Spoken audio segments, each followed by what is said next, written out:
Graças e paz, irmãos. Gostaria de pensar rapidamente com a igreja, com você que está aqui. O que fazer quando se vive para Cristo? O que fazer quando se vive para Cristo? Tenho a consciência que Cristo vive em mim?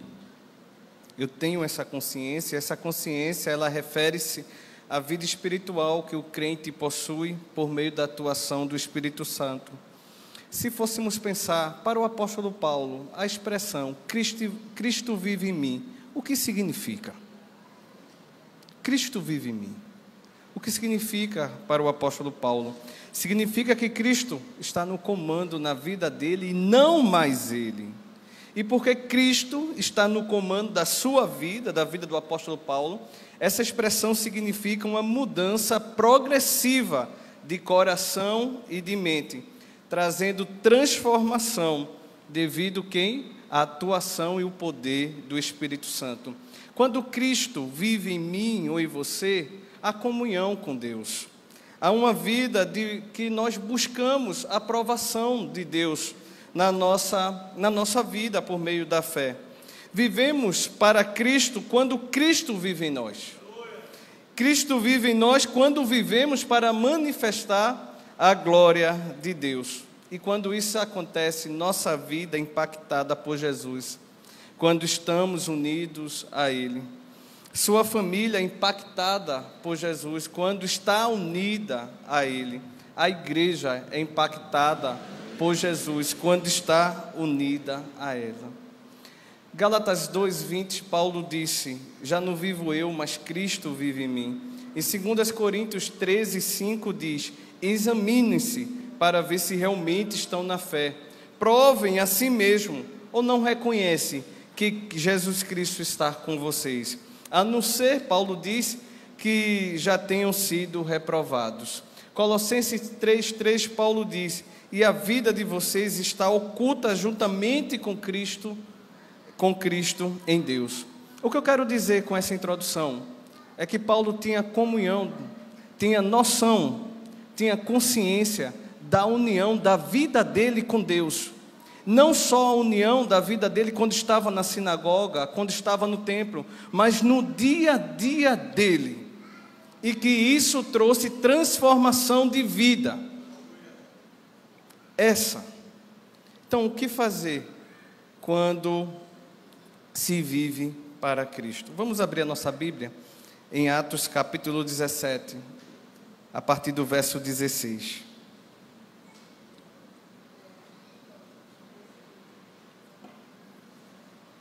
Atos capítulo 17, a partir do verso 16.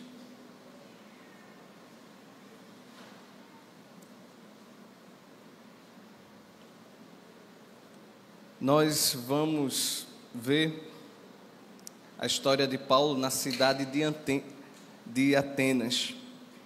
E vamos ver que essa consciência de Paulo naquela cidade, nós vamos prestar atenção nisso nesta manhã. Diz assim a palavra do Senhor: enquanto esperava por eles em Atenas, Paulo ficou profundamente indignado ao ver que a cidade estava cheia de ídolos. Por isso, discutia na sinagoga com judeus e com gregos tementes a Deus, bem como na praça principal, todos os dias com aqueles que por ali se encontravam.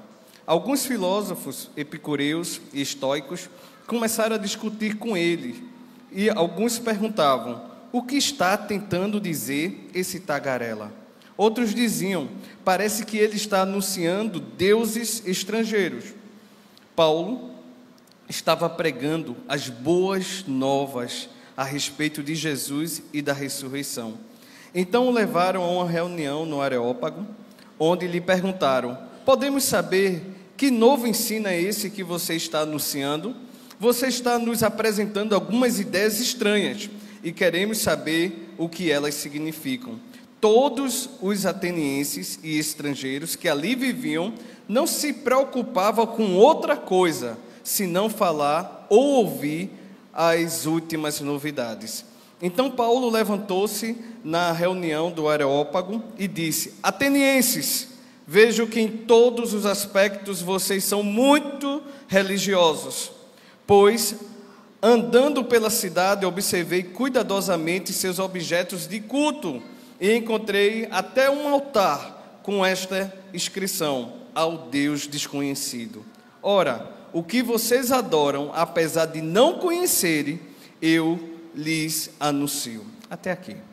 Senhor, nós te agradecemos pela tua palavra, que ela possa estar trazendo iluminação e revelação ao nosso coração, Pai. Obrigado, Senhor, por este culto alegre, pelas verdades, pelo louvor, pela adoração, e continua a falar conosco, em nome de Jesus. Amém e amém. Irmãos, Atenas não era mais uma cidade tão próspera como nesta época de Paulo, como eu e você ouviu da era de ouro desta cidade na Grécia. Ela havia, neste momento, perdido a influência política e comercial, mas ela ainda tinha a reputação como centro das artes no mundo: literatura, filosofia, conhecimento e habilidade em oratória. Era o berço da sabedoria ainda. E aquele povo era um povo muito curioso, intelectualmente falando. Qualquer novidade, qualquer ideia, aquele povo estava interessado para saber. E a missão de Paulo era introduzir o evangelho de Cristo naquela cidade idólatra. Era uma missão fácil? Não era uma missão fácil. Paulo estava ali para confrontar os filósofos atenienses com os ensinamentos de Cristo de forma inteligível e direta. Ele iria apresentar a eles o verdadeiro Deus. Então, olhando para esse texto, responderemos a seguinte pergunta: o que fazer quando se vive para Cristo? Quando se vive para Cristo, o crente não se conforma com os ídolos deste mundo. Quando se vive para Cristo, os crentes não se conformam com os ídolos deste mundo. No verso 16 diz: enquanto esperava por eles em Atenas, Paulo ficou profundamente indignado ao ver que a cidade estava cheia de ídolos. Eu chamo a atenção para a reação de Paulo. Ele ficou profundamente indignado, revoltado, subiu nervoso, ficou irritado. O que ele viu o machucou e agitou-se o seu espírito. Ele viu a idolatria dos atenienses, uma cidade cheia de ídolos. E ídolo, eu e você sabem, é qualquer coisa que venha tomar o lugar de Deus e que exige a nossa devoção. E quais são os ídolos modernos da nossa sociedade? Será que Camaragibe está cheia de ídolos? Será que o Brasil está cheio de ídolos?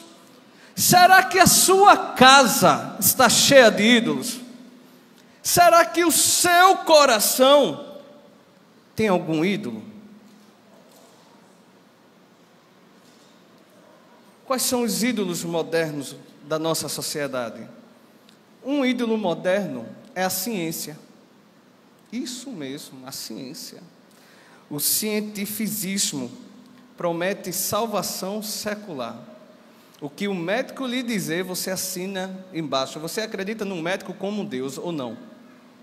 Geralmente é assim. Irmãos, não sou contra a ciência. Entenda que nós estamos falando de ídolos. Mas você, às vezes, não desconfia e você vai atrás de 1, 2 ou 3 opiniões, não é não? Para chegar àquele resultado. E sabemos que todas as coisas cooperam para o bem daqueles que amam a Deus e que Deus cuida, e Deus tem dado sabedoria e inteligência a um homem na ciência. Isso é graça de Deus, mas devemos ter cuidado para não fazer ídolos. Esse é o primeiro ídolo. O segundo ídolo, um ídolo bem conhecido, é o dinheiro, o sexo, o poder, o sucesso, nacionalismo, superstição, entretenimento. Esses ídolos ocupam espaço também dentro do nosso coração. Obsessão por sucesso, por beleza e a busca por prazer. Esses são os ídolos modernos. Outros ídolos são os influenciadores. jogadores de futebol, cantores, atores, atletas, são ídolos modernos. Outros também, os pastores, líderes religiosos, alguns até o fazem de ídolo. Está errado. Políticos também são os ídolos modernos. Porque nós vivemos numa sociedade que ela oferece o culto à personalidade e à imagem. E isso é uma realidade, era uma realidade em Atenas, era uma realidade, também uma realidade nos dias de hoje. Na época de ouro de Atenas, como berço da sabedoria, para os irmãos terem uma ideia, havia mais de 30 mil ídolos espalhados pela cidade. Aproximadamente um ídolo a cada 8 pessoas. Por isso que Paulo ficou revoltado. Paulo não está vendo um ídolo aqui numa esquina, uma imagem, um culto ou uma personalidade, e depois de 10 quilômetros ele está vendo outro, não. Era um ídolo a cada 8 pessoas.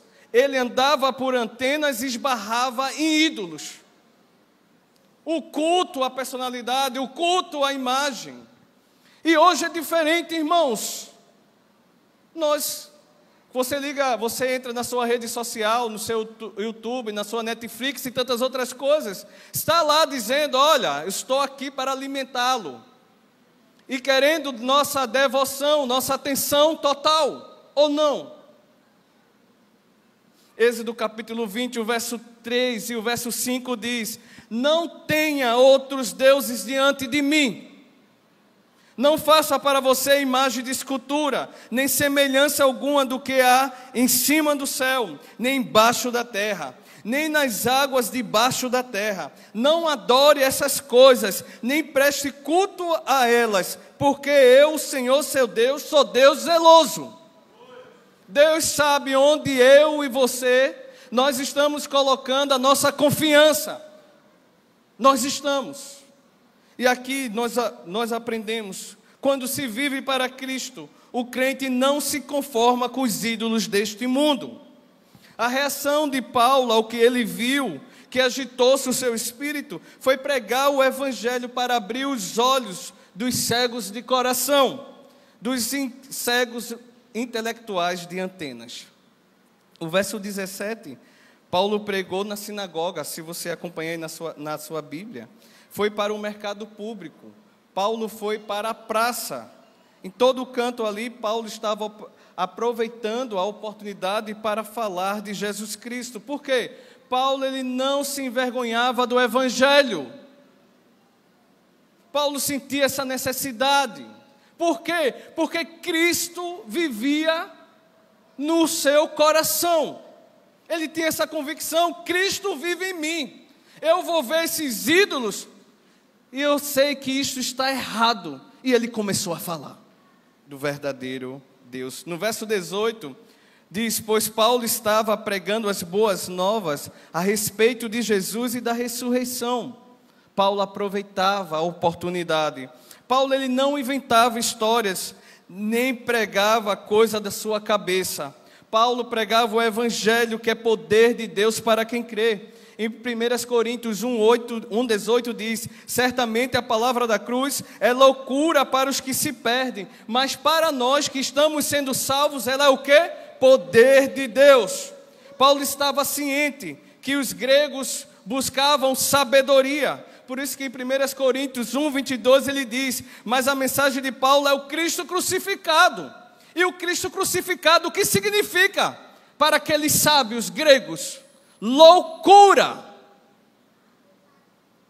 Será que hoje os intelectuais, eles também consideram a mensagem da cruz loucura ou não?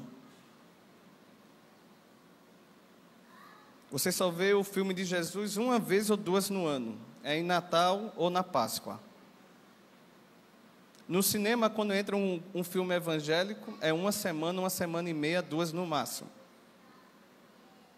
A mensagem de Jesus não é bem-vinda nesta sociedade. E aqui no verso 18 aparecem algumas pessoas que pensam diferentes do que Paulo. Mas ele não ficou intimidado com aquelas pessoas. O verso 18, aparece dois tipos de filósofos lá de corrente filosófica: os epicureus e os estoicos. Pensamentos esses que ainda hoje fazem a diferença na nossa sociedade. Por exemplo, os epicureus buscavam o prazer como fim supremo e não a sabedoria. A sua busca visava a felicidade última. Era o ídolo e o Deus deles, a felicidade. Eles não acreditavam na existência divina. Aí, olhando nas entrelinhas para a nossa sociedade, esse pensamento e esse Deus também está tão presente. É a busca pelo prazer e pela felicidade a qualquer custo. Se te faz feliz, você tem passe livre. Esse pensamento é antibíblico. A nossa felicidade está no Senhor, em estarmos satisfeitos nele. Nossa felicidade não está nas circunstâncias, mas no Deus das circunstâncias. Alegrai-vos no Senhor, outra vez vos digo, um preso que estava condenado à morte, alegrai-vos. Isso é diferente, irmãos. Quanto mais estamos alegres em Deus e nas suas promessas, mais a sua glória brilha em nossa vida. Agora, cuidado para que a sua vida não seja regida pelo Deus felicidade. E você se esqueça de que a verdadeira felicidade está em Deus. O Salmo 16:11 diz: Tu me farás ver os conhecimentos da vida. Na tua presença, a plenitude de alegria, na presença de Deus, e à tua direita, há delícias perpetuamente.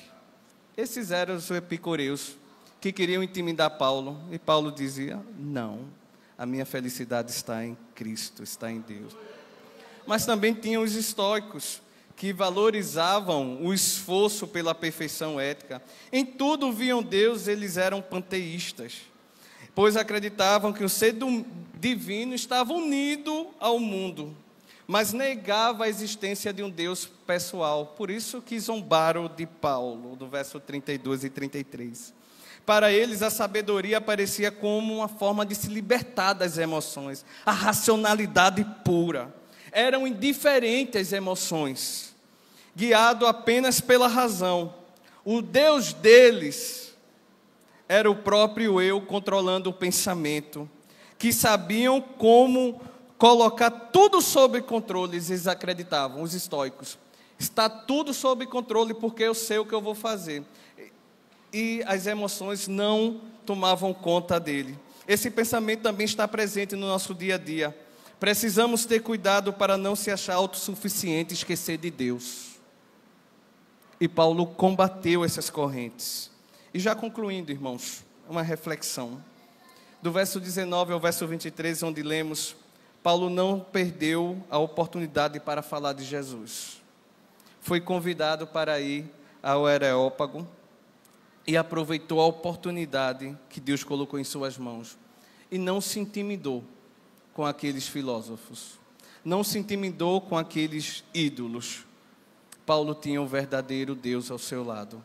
E aquela sociedade precisava ouvir aquelas pessoas. Jesus dá sabedoria e revela como devemos nos dirigir às pessoas, mostrando estratégia. E ainda hoje Jesus faz isso. No verso 23 diz: Pois, andando pela cidade, observei cuidadosamente seus objetos de culto, e encontrei até um altar com esta inscrição: ao Deus desconhecido. Ora, o que vocês adoram, apesar de não conhecerem, eu lhes anuncio. Paulo aproveitou, Deus deu sabedoria para ele se conectar com aquele público. Paulo procurou um meio de se conectar com aquelas pessoas e encontrou uma porta. Sabendo da curiosidade deles, disse que veio apresentar o Deus desconhecido. Para um filósofo, para um estoico, para aquela comunidade, um Deus desconhecido ativou a curiosidade. Eles disseram: eu vou ficar para ouvir esse rapaz. Aí Paulo pegou, está a partir do verso 24, é lindo, não vou expor hoje, mas como Paulo apresenta a Deus, o Deus verdadeiro. E assim como Paulo, diante de uma cidade repleta de ídolos, Paulo enxergava o verdadeiro Deus e tinha o desejo de torná-lo conhecido por meio da palavra. Assim como Paulo, temos a missão de levar Jesus àqueles que não o conhecem, e são muitos, torná-lo conhecido.